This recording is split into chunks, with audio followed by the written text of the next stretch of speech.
OK，皆さんこんにちは，歡迎嚟到自學日本語頻道，我係 Fanny 啊，又嚟到米蘭諾兒香歌第32課嘅時間啦。我今日咧都係同以往一樣啦，先教大家聽歌先，跟住就會同大家睇下今課第32課嘅6個文法啦。咁跟住咧就會同大家睇翻今課第32課嘅一篇會話文嘅。咁事不宜遲啦，而家馬上即刻開始。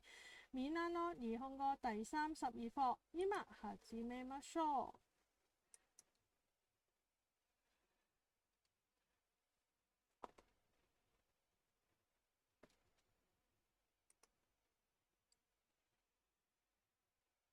咁好啦，咁第一個嘅聽歌呢，就係運動します，前書形就係運動する，咁就係運動咁解。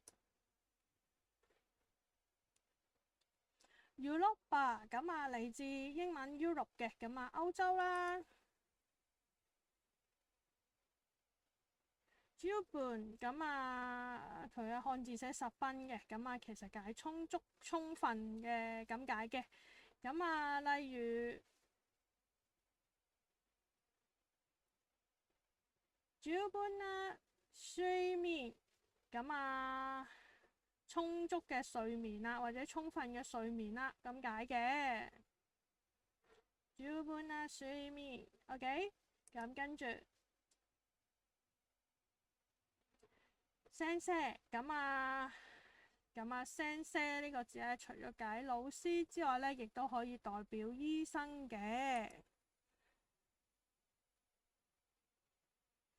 influenza 咁啊流感啦，咁就好啦。跟住咧，続きます，詞書形就係続く，咁啊持續咁解。例如呢，依家続きます就持續發燒咁解啦。engine 咁啊發動機摩打咁解啦。咁啊嚟自英文 engine 啊咁樣啦。おかしい咁啊奇怪可疑咁解啦。元気咁啊佢嘅漢字寫元氣啊，咁啊氣字係簡體字咁樣啦。咁啊精神健康咁解啦。醫胃啦，咁同我哋嘅寫法差唔多嘅。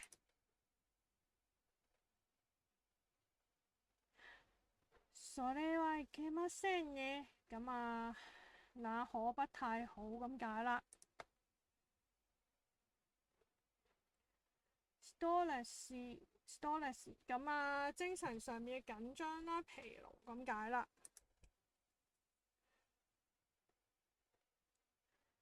無理をします咁啊無理をする就係前書形嚟嘅，就係勉強咁解啦。今夜咁啊漢字寫今夜啦，咁啊今天晚上或者今夜咁樣啦。星係星，咁啊漢字寫星啦，咁啊我哋叫星星啦，咁啊。遅く咁啊晚啦，指時間嘅晚啊，好夜咁解啦。咳咁啊咳係咳啦，咁佢都寫住話咳啦，咁我哋咁啊咳嗽咁啊將佢變做動作嘅時候就係加おします或者加できます都可以變做咳嗽呢個咁嘅字嘅。やけど咁啊佢漢字寫火傷啦，咁啊指燙傷啊、燒傷，咁啊只要將佢加おします咧就可以變成動詞咁用噶啦。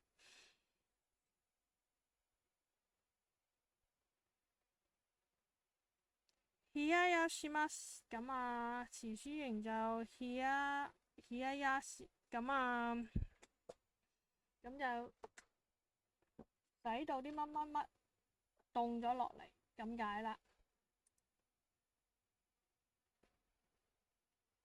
Genka 咁啊，漢字咧係寫怪我，咁啊其實佢唔係怪我咁解嘅，咁啊指受傷啦，傷咗咁解，咁啊將佢變成動詞，只要加 o shimas 就得噶啦，咁啊變成受傷啦。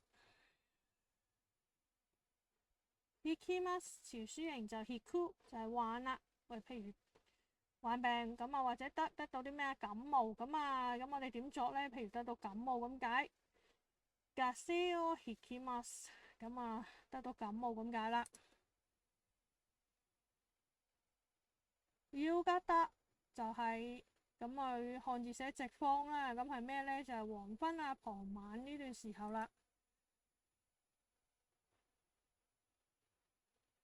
やみます潮書型就やむ就停啦，停咗咩呢？譬如話停雨，咁啊點講呢？雨がやみます就雨停啦。太陽咁啊太陽啦，咁佢哋漢字同我哋一樣寫法啦。晴れます潮書型晴れる啦，就係晴咁解。曇ります潮書型曇る就係陰天。家姐咁啊風咁啊，同我哋嘅漢字一模一樣寫法啦。すきます潮書型是個咁啊空啦，暢通啦，暢通無阻啦。譬如道をすきます咁啊，道路好暢通啦。西就係西啦，咁啊西同我哋嘅西字一樣寫法啦。空就係空啦，佢寫漢字噶嘛，天空咁解啦。出ます潮書型出る啦，咁今次呢個字呢，就係參加咁解啦。例如試合に出ます咁啊，參加比賽啦。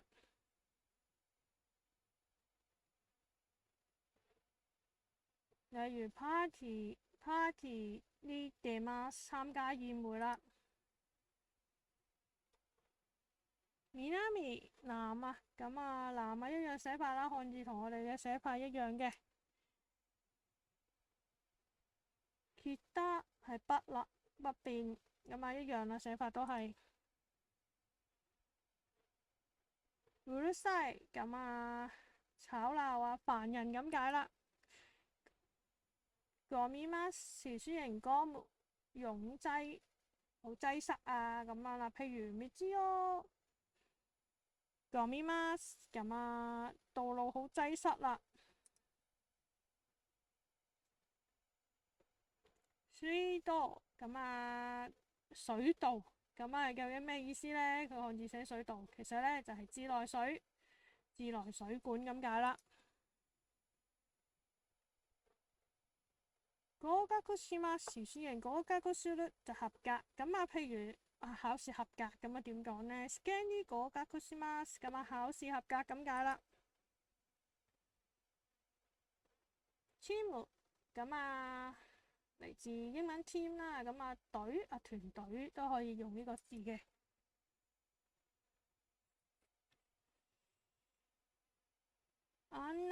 咁啊那麼咁解，咁啊呢個那麼呢個字呢，就係指同呢個說話人啦、聽嗰個人呢都無關嘅事，咁啊形容程度呢都幾甚下嘅。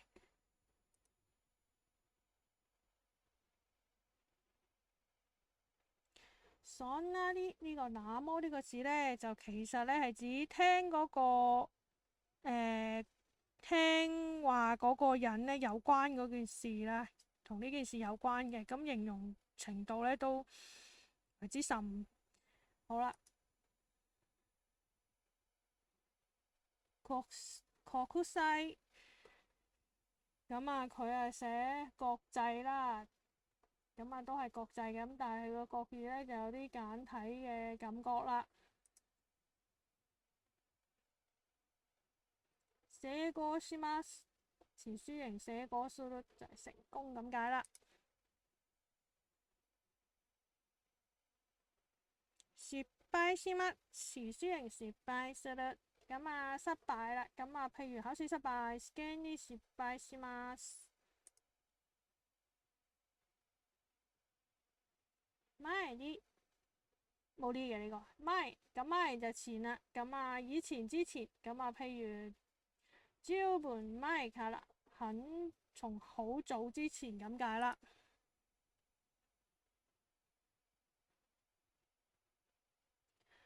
こんなに咁啊，這麼咁啊，形容程度之甚咁解啦。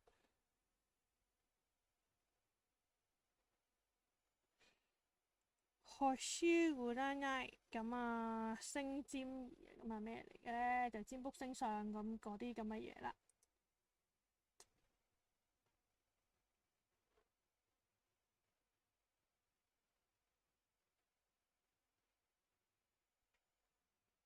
我輸實，我輸實咁啊，金牛座咁解啦。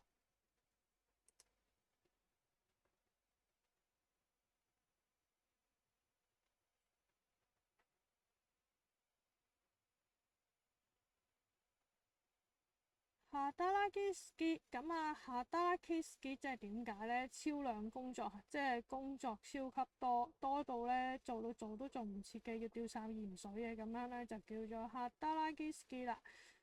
超比自己嘅工作量咧還要多，整咗好多都做極都做唔完嘅，咁就叫做呢一個啦。困ります，時書形有困る啦，咁啊為難困難咁解啦。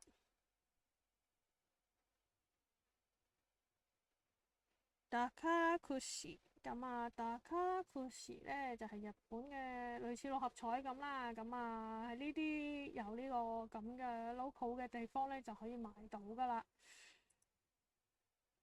咁好啦，中咗獎，中咗彩票，咁啊點講呢？咁啊就係用呢個當たりします，當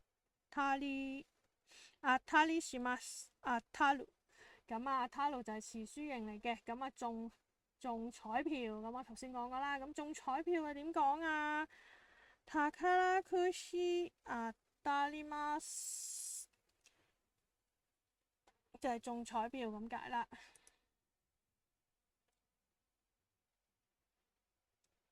健康咁啊，健康咁啊，健康咁解啦。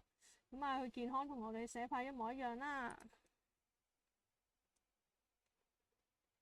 東咁啊，東啊都一樣啦，個東字嘅寫法。戀愛咁啊，所謂嘅戀愛啦，咁啊戀愛咁解啦。咁佢嘅戀字咧就係同我哋戀字就唔同寫法嘅，咁大家要注意一下啦。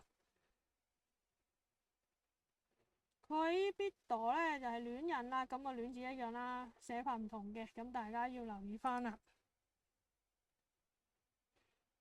lucky item 咁啊 lucky item 就 lucky item 啦，咁啊吉祥物咁解。石咁啊石，咁啊佢漢字寫石，咁我哋啊叫佢石頭啦，咁啊係啊。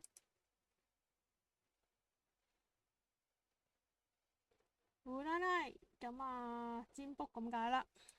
咁好啦。之後咧又嚟到呢個文法嘅時間啦。咁今日嘅第一個文法咧就係呢個動詞嘅他形啦，或者係動詞嘅那形咧就接呢個方がいいです。咁其實方がいいです呢個咧就解釋就乜乜乜比較好。咁啊即係説話者咧根據自身嘅經歷啊主觀咧咁就俾對方嘅一啲意見忠告嘅時候咧，我哋就用呢個文法㗎啦。咁啊如果覺得呢一樣嘢做係比較好嘅呢，咁我哋就用動詞他形加方がいい。如果你覺得呢件嘢唔做比較好呢，咁我哋將動詞變咗做拉形，就加方がいい。咁啊，譬如我哋話喂搭電車去比較好喎，咁我哋點講呢？就講譬如電車で行った方がいいです咁啊。咁啊，或者喂唔好一個人去嗰度啊，嗰度可能好危險嘅。咁我哋咁樣話俾人聽，咁啊會點講呢？一人で行かない方がいいです，就唔好一個人去啦咁樣。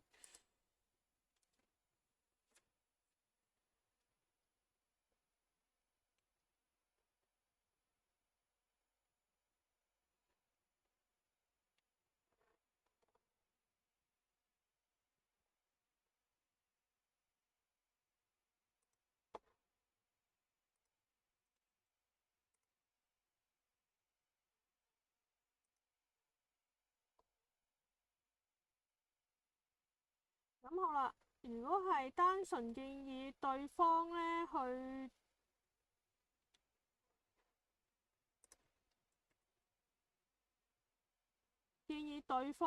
進行某一個行為時咧，都係用翻咧之前我教過大家第26課嗰陣時嘅一個文法叫做 Dana E 呢個文法咧就比較好啦。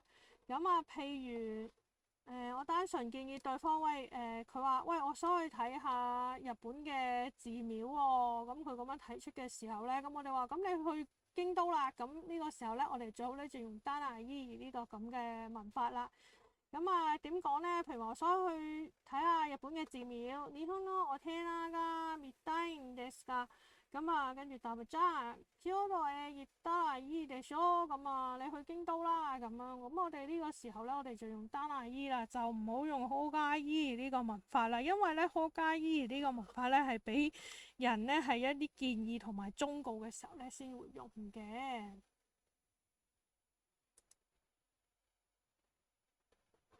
咁好啦，跟住第二個文法咧就係 de shou 呢個文法啦。咁啊 de shou 呢個文法咧，咁我哋要將個聲調向下 de shou 咁樣。咁咧係説話者咧為咗避免一啲武斷，咁啊而對於未確認嘅一啲事物咧，就利用知識、經驗、分析結果等等等等啦，而所做出嘅一種幾乎可以確信嘅推測。咁啊意思咧，就係極有可能係乜乜乜咁吧咁解嘅。咁啊，用動詞嘅普通型啊，就可以加 de shou 咁樣，或者啦形容詞、名詞就唔使加個打字噶啦，咁啊直接加 de shou 咁樣。咁啊，譬如話我信嗰架巴士咧就嚟啦，咁啊巴士話もうすぐ來るでしょ咁樣，係啦。咁啊，或者聽日可能會落雨，我話明日雨でしょ咁樣，係啦。咁啊，至於呢個でしょ呢個字咧，でしょ咁樣咧就係唔適用於自己或者上位者身上嘅，加埋個疑問詞就變成でしょ㗎。咁啊，比較委婉啊婉轉嘅一啲説法。咁啊，例如問下人哋聽日得唔得閒啊？I dare you でしょうか咁樣問人哋。咁啊，但係呢課文型教呢個でしょ呢個咧係為咗避免説話過於武斷而對未肯定嘅事咧而做出一個推測時，咁啊係説話者利用知識經驗嚟得出嘅分析嘅結果所做出一個咧幾乎可以確信一個推測嚟嘅。咁因此咧，當你分析過後咧，就認為極有可能嘅時候咧，就可以用呢一個咁樣嘅文法㗎啦。咁好啦，跟住咧就教呢個かもしれません。咁啊，普通型嘅かもしれません咧，呢個咧就係説話者覺得發生嘅可能性好低，但係咧又覺得也許點點點，話唔定都可能會發生嘅。咁而做出嘅推測嘅時候咧，就會講呢個かもしれません㗎啦。咁かもしれません咧，咁我哋解釋為也許點點點，說不定點點點。咁前面嘅動詞形容詞咧就係普通型，但係要去掉個ない名詞嘅得咁嚟接嘅。咁啊，整個例句先啦。例如寒いかもしれませんからコートを持って行きましょう。咁啊，話唔定會凍嘅，所以你都係帶件大褸一出去啦。咁樣。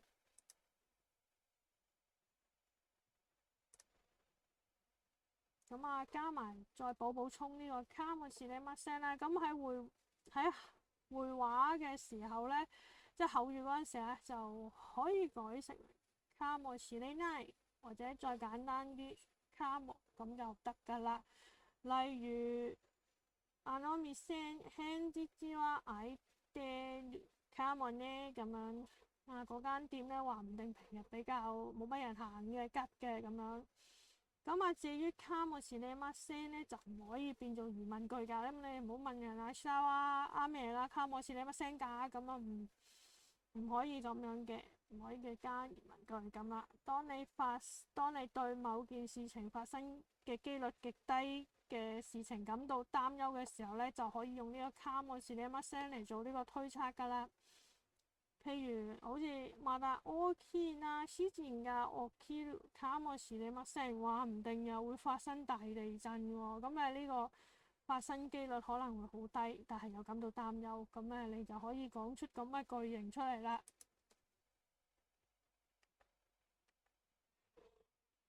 好啦，第四個句型就係ません，就係ましょう呢個咁嘅句型啦。咁係説話人呢，所以聽嗰個人呢傳達自己嘅意志嘅時候嘅一個表達方式。咁喺提出某一個行為嘅時候使用，比動詞ましょう加，就我哋第14課嘅時候教嗰個呢更為之積極一啲啊。咁例如就有好似書裏邊嗰個例句啦，エンジンの音がおかしいんですか？發動機聲音有啲怪喎，咁樣。咁答咗，係啊，そうですね。故障がかもしれません。ちょっと調べましょう。係啊，可能係有啲故障，咁我哋嚟檢查一下啦。呢個時候呢，調べましょう，傳達自己嘅同人哋講，傳達自己嘅意志，我一陣間去檢查下啦，話俾人聽嘅。好啦，跟住嚟到第5個嘅文法呢，就係數量詞嘅爹啊。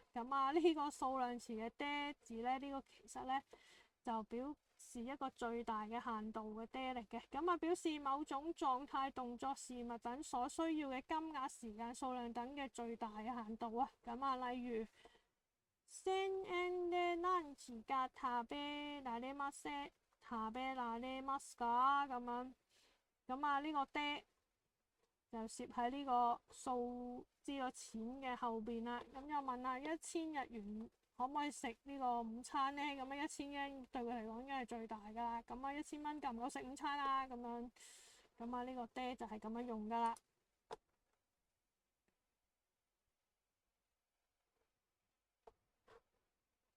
好啦，跟住嚟嘅文法就係何か心配なこと。點解會用呢一個咁嘅文法呢？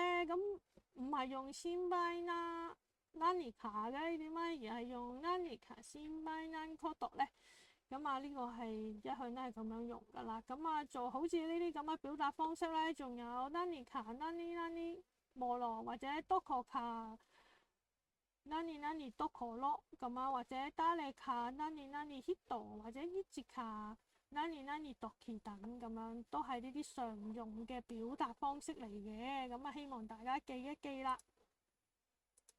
例文有何か心配なことがあるんですか？你有啲咩擔心嘅事啊？問，或者好きに行きたいんですか？どこかいいところありますか？我想去滑雪喎，有啲咩好地方介紹啊？呢啲咁嘅字呢，就要記佢啦。好啦，跟住呢，就嚟到今日第32課嘅一篇會話文。今日會話文題目呢，就係無理をしない方がいいでしょ。好啦，睇下佢今日嘅兩位主角究竟喺度講緊乜嘢咯喎。